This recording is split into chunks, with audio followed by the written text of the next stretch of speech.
to say thank you to those of you involved in translating the Coaching Agile Teams book. Maya, Jasmina, Miloš, and maybe some other people who I don't know who were involved. So thank you, because that is a genuine community contribution to advance the state of the art in the world. And I had an occasion to reread every word of that book recently.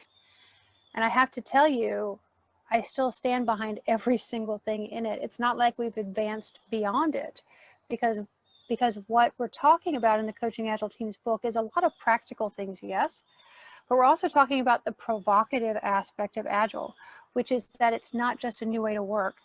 It is a whole new way to think about work. And that's a shift that is a multi-year, maybe multi-decade shift for us. And so we're in the middle of it right now.